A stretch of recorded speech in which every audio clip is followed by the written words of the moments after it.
চলে এসেছি এবার খেলার খবর চ্যানেলে বিগ আপডেট নিয়ে। তো চলো বন্ধুরা, খুব গুরুত্বপূর্ণ আপডেট নিয়ে চলে এসেছি। ফুল ভিডিওটা দেখতে থাকো, স্কিপ করবে না। স্কিপ করলে কিন্তু ভিডিওর মধ্যে অনেক কিছু মিস করবে। এবং এই খেলার খবর চ্যানেলে যারা নতুন আছে অবশ্যই খেলার খবর চ্যানেলটা সাবস্ক্রাইব করে পাশে থাকা বেল আইকন ঘন্টাটাকে ডং করে বাজিয়ে দাও। বেশি লাইক এবং কমেন্ট করে দাও, যাতে মোটিভেট হয় তোমাদের এই খেলার খবর চ্যানেলেই ফার্স্ট আপডেট দিতে পারি। তো চলো বন্ধুরা, ফার্স্ট যে আপডেটটা নিয়ে কথা বলবো, খুব গুরুত্বপূর্ণ একটা আপডেট তোমাদের শেয়ার করতে চলেছি এই ভিডিওর মধ্যে। তো ফার্স্ট আপডেটটাই হচ্ছে এমবিএসজি শিবিরের প্লেয়ার অ্যালবার্টো রড্রিগেজকে নিয়ে। তো অ্যালবার্টো রড্রিগেজ কিন্তু একটা বড় পুরস্কার পেল। তো বেসিক্যালি পুরস্কারটা কি? সেরা ডিফেন্ডারের পুরস্কার। তো বেসিক্যালি আইএসএলের যে সমস্ত দল আছে তার মধ্যে কিন্তু 4 থেকে 5টা সেরা ডিফেন্ডার বাছা হয়েছে। সেক্ষেত্রে জামশেদপুরের প্লেয়ার ছিল এজেজারি বলছি ইজি, এবং তার সঙ্গে নর্থ ইস্টের একটা দুর্দান্ত ডিফেন্ডার ছিল। ইস্ট বেঙ্গলের কেভিন সিভিলি ছিল, এবং গোয়ার ডিফেন্ডার ছিল, এবং তার সঙ্গে আমাদের মোহনবাগানে অ্যালবার্টো রড্রিগেজ। তো সেক্ষেত্রে ভোটের একটা রেসিং হয়েছিল, এবং অনেক একটা বড় মোহনবাগানের পেজ থেকেও ছাড়া হয়েছিল, বা অন্যান্য কোনো পেজ থেকেও ছাড়া হয়েছিল। তো সেখানে কিন্তু দেখা গেছে প্রচুর পরিমাণে প্রায় বেশি সংখ্যক ভোট কিন্তু পেয়েছে অ্যালবার্টো রড্রিগেজ। মানে অ্যালবার্টো রড্রিগেজকেই কিন্তু সেরা ডিফেন্ডার হিসেবে দেখছে। শুধু সে ডিফেন্ড করে না, ডিফেন্সও যেমন সেরা করে, তার সঙ্গে কিন্তু সে গোলও করে আসে। মানে সব দিক দেখেই কিন্তু তাকে পুরস্কারটা দেওয়া হয়েছে। এবং আইএসএলের সেরা মরশুম সে কাটিয়েছে। তার দল যেহেতু চ্যাম্পিয়ন হয়েছে, চ্যাম্পিয়ন দলের ডিফেন্ডার সেক্ষেত্রে সে অনেকটাই এগিয়ে থাকবে বলা বাহুল্য সেখানে। তো সেক্ষেত্রে অ্যালবার্টো রড্রিগেজ এমবিএসজি শিবিরের ডিফেন্ডার, তাকে কিন্তু পুরস্কার দেওয়া হয়েছে এই সেরা ডিফেন্ডারের শিরোপা। এটাই হচ্ছে সে পুরস্কার পেয়েছে।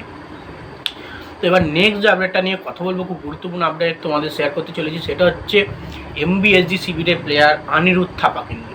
এমবিএসজি শিবিরের প্লেয়ার অনিরুদ্ধ থাপাকে নিয়ে যে আপডেটটা দেবো, অনিরুদ্ধ থাপাকে কিন্তু সাইড লাইনে দেখা গেল। তো বেসিক্যালি সাইড লাইনে কীভাবে দেখা গেল? অনিরুদ্ধ থাপা কিন্তু কালকে প্র্যাকটিস সেশনে সাইড লাইনে দেখা গেছে। মনে করা হচ্ছে নাকি সে চোট পেয়েছে। তো চোটটা কিন্তু গুরুতর নয়, আমি যতটুকু আশাবাদী চোটটা কিন্তু গুরুতর নয়। ছুটকো একটা চোট লাগে, এবং কোনো রিস্ক না নিয়ে সে সাইড লাইনে প্র্যাকটিস সেশন সারে, এবং কোচ সেটাই তার ইনস্ট্রাকশান ছিল।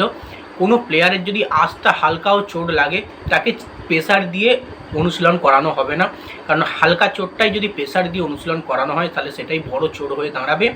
এবং হয়তো আবারও শোনা যাবে অনিরুদ্ধ থাপা দেখা গেল 2 থেকে 3টে ম্যাচ বসতে হচ্ছে, কিংবা সিজন আউট হতে হচ্ছে। সেই কারণেই রিস্ক কোনো কিছু না নিয়ে তাকে সাইড লাইনে রিহ্যাব সেশন করিয়েছেন সাইড লাইনে।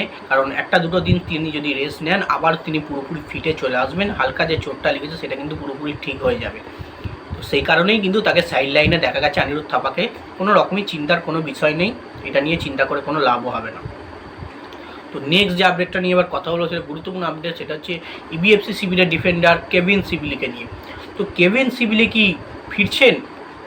বেসিক্যালি হচ্ছে ইস্টবেঙ্গল এফসি শিবিরে কেভিন সিভিলি যদি ডিফেন্সে থাকে, তাহলে ইস্টবেঙ্গলের ডিফেন্স রক সলিড হয়। কেভিন সিভিলি আর্জেন্টিনাটাইন প্লেয়ার, দুর্দান্ত ডিফেন্স করেন ইস্টবেঙ্গলের হয়ে। আশা রাখছি ইস্টবেঙ্গল এই মরশুমে তারা একটা ভালো ডিফেন্ডার পেয়েছে, সেটা হচ্ছে কেভিন সিভিলি।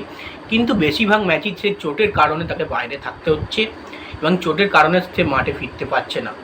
আশা রাখছি এবার তিনি ফিরবেন। আশা রাখছি ইস্টবেঙ্গলের ম্যাচ খুব শিগগিরই তো আছেই সামনে, সেই ম্যাচের থেকে যদি কেভিন সিভিলিকে দেখা যায়, অস্কার বুজনের যদি ট্যাক্সিতে থাকে, তাহলে কেভিন সিভিলি মাঠে নামবে। এবং ইস্টবেঙ্গল সমর্থকদের জন্য সুখবর হবে যে কেভিন সিভিলি মাঠে নামছে আবার ইস্টবেঙ্গলের জার্সি গায়ে, এবং ইস্টবেঙ্গলের দুর্গ সামলাতে বা ডিফেন্স সামলাতে। দেখা যাক কেভিন সিভিলি মাঠে নামবে কিনা।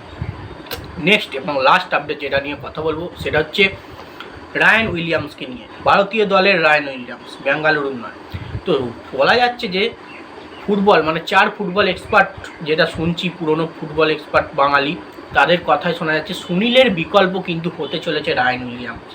মানে সুনীল ছেত্রী যেটা দিয়েছে ভারতীয় দলকে, যত গোল করেছে ভারতীয় দলের হয়ে, আস্তে আস্তে রায়ান উইলিয়ামস যত ম্যাচেস খেলবে ভারতের হয়ে, তত কিন্তু তার খেলার ইমপ্রুভমেন্ট হবে, আরও ভালো পারফরমেন্স করবে।